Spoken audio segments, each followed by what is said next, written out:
Doctor Babasaheb Ambedkar यांना अभिवादन करतो। आजच्या या ठाणे महानगरपालिकेच्या सार्वत्रिक निवडणुकीच्या प्रचारार्थ आपण ज्यांच्यासाठी या ठिकाणी आपण जमलो आहोत असे अष्टपैलू उमेदवार श्री नारायणरावजी पवार साहेब, माझे मित्र, माझे गाववाले, या ठिकाणी उमेदवार असलेले आदरणीय राजेजी मोरे साहेब, माधुरीताई मेटांगे, काजलजी गुणिजन यांच्या प्रचारार्थ जमलेले सगळे इथले रहिवासी, आमचे मित्र श्री रमेशजी, उपस्थित या शिवांजली संकुलमधील सगळे मतदार बंधू आणि भगिनींना, खरं तर नुकत्याच स्थानिक स्वराज्य संस्थेच्या निवडणुका झाल्या, नगरपालिका नगरपंचायती झाल्या आणि या सर्व महाराष्ट्रामध्ये झाल्या। परंतु तुम्हाला ह्या सगळ्याच महाराष्ट्रातल्या निवडणुकांमध्ये एक लक्षवेधी निवडणूक ठरली, ती म्हणजे आमच्या खेड नगरपालिकेची। आणि ही नगरपालिका खेडची लढत असताना आम्ही 21-0च्या फरकानं समोरच्यांना आम्ही चितपट करून टाकली, अशी ऐतिहासिक निवडणूक झाली। खरं तर ही गेली 15 वर्ष नगर परिषद माझ्याकडे होती, परंतु त्या ठिकाणी अशाच पद्धतीचं संघर्षमय वातावरण होतं। जसं नारायणरावजी पवार आणि आमच्या राजेशमध्ये जे काही राजकीय संघर्ष होता, तसं माझं आणि रामदास भाईंमध्ये होतं। परंतु या निवडणुकीमध्ये आम्ही शिवसेना आणि भाजपाची युती झाल्यानंतर आम्ही विकासासाठी एकत्र आलो आणि या विकासासाठी एकत्र येऊन ही निवडणूक लढवली आणि 21-0च्या फरकाने ही निवडणूक जिंकली। मला वाटतं तशीच काहीशी परिस्थिती या 12 नंबरच्या वॉर्डमध्ये आम्हाला दिसते आहे। आता या रेकॉर्ड ब्रेक मतांनी ही 4ही मतदार निवडून येतील यात मात्र शंका नाही। या ठाण्यामधल्या सर्वाधिक मताधिक्याने निवडून येणारा हा वॉर्ड आहे आणि म्हणून हा वॉर्ड मी निवडला। खरं तर या कोकणातल्या फार मोठ्या प्रमाणावरती सगळे लोक या ठिकाणी राहतात, मतदार राहतात, त्यांना भेटावं आणि कोकणामध्ये काय चाललंय याची माहिती आपल्याला द्यावी। खरं तर कोकणातला हा मतदार पारंपरिक शिवसेना भाजपा युतीकडे कायमस्वरूपी मतदान करणं राहिलेलं आहे आणि म्हणून त्यांना इतर काही चिन्ह दिसत नाहीत, त्यांना फक्त धनुष्यबाण आणि कमळ दिसतं। म्हणून गेल्या अनेक वर्षापासून कोकणामध्ये शिवसेना आणि भाजपा युतीचं सरकार आहे आणि या ठाण्यामध्ये आदरणीय दिघे साहेबांचं छत्रछायाखाली हे सगळं वाढलेलं सगळं शहर आहे। आदरणीय मुंडे साहेब देखील या ठाण्यावरती प्रेम करणारे होते आणि म्हणून या सगळ्याच वातावरणामध्ये या सगळ्या नगरपालिकेची महानगरपालिकेची सत्ता आहे ती पुन्हा या महायुतीकडे येण्याची चिन्ह या ठिकाणी दिसत आहेत आणि म्हणून काम करणाऱ्या माणसाच्या पाठीमागे आपण उभं राहावं यासाठी विनंती करायला आपल्याला आलोय।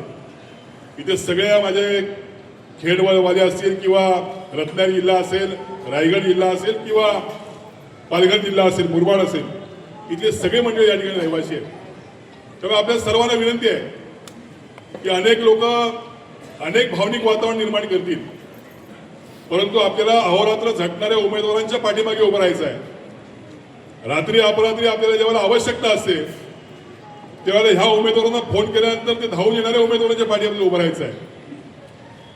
काही भावनिक वातावरण करून उभं करून काही वेगळ्या पद्धतीचं वातावरण निर्माण करून आपल्याकडनं मतं घेण्याचा प्रयत्न या ठिकाणी होईल, परंतु आपण सर्वांनी सावध राहायला पाहिजे। खरं तर या सगळ्याच मतदानामध्ये महिलांचा टक्का त्या ठिकाणी जास्त दिसतोय आणि युतीवरती किंवा देवाभावांवरती किंवा शिंदे साहेबांवरती भरभरून प्रेम करणाऱ्या त्या माझ्या माता भगिनी आहेत, या लाडक्या बहिणी आहेत, ज्यांनी इतिहास घडवला या विधानसभेला आणि बहुमत दिलं।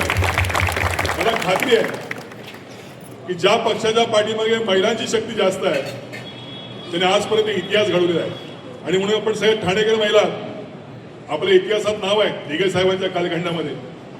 त्यामुळे आपण सर्वजण इतिहास घडवाल, या भागातल्या 4ही उमेदवारांच्या पाठीमागे आपण भरभरून मतदान कराल अशी मला आशा आहे आणि म्हणून आपल्या सर्वांना विनंती करायला आलो की येत्या 15 तारखेला, आता काही शेवटचे 4-5 दिवस राहिलेत, अनेक लोक आपल्याकडे भेट घ्यायला येतील, नात्याच्या माध्यमातून येतील, भावकीच्या माध्यमातून येतील, गावकीच्या माध्यमातून येतील, काही जुन्या आठवणी सांगतील, परंतु आपण आपल्या निश्चयावरती ठाम राहायचं आहे. आपल्या नारायण पवार आपल्या डोळ्यासमोर असायला पाहिजेत, राजेश भाऊ आपल्या डोळ्यासमोर असायला पाहिजेत, आमच्या माधुरीताई किंवा आमच्या काजोलताई डोळ्यासमोर असायला पाहिजेत. आणि आपण सर्वजण या ठिकाणी प्रचाराचं रान उठवाल किंवा यांच्या पाठीमागे भरभरून मतदान करा, असं वातावरण मला या ठिकाणी निर्माण झाल्याचं वाटतंय. आणि म्हणून आपला अधिक वेळ घेत नाही, आपल्याशी पुन्हा मी बोलायला येईनच, परंतु 15 तारखेला मतदान आहे. यासाठी शिवांजलीच्या प्रत्येक घरातलं मत हे मतपेटीपर्यंत पोहोचलं पाहिजे. नाही तर आपलीच सगळी मतं आहेत, आम्ही संध्याकाळी 5 वाजेपर्यंत मतदान करू, असं काही करू नका. कारण घरची मतं राहतील आणि मग अडचण निर्माण होईल. त्यामुळे आपली जी मतं आहेत ही सकाळच्या सत्रामध्ये त्या पेटीत कशी पडतील हे पहा, आणि मग दुपारनंतर जी राहिलेली मतदान आहे त्या अधिकचं मतदान त्या पेटीमध्ये कसं जाईल यासाठी प्रयत्न करा. आणि म्हणून तुम्ही महिलांनी सकाळी आपल्या नवरोबानं उठवलं पाहिजे झोपेतनं आणि सांगितलं पाहिजे की पहिल्या दोन मतदान करून या. तुम्ही घरी आल्याशिवाय तुम्हाला काही नाश्ता पाणी मिळणार नाही, अशा पद्धतीने आपण सांगायला पाहिजे, तरच मतदानाचा टक्का वाढेल.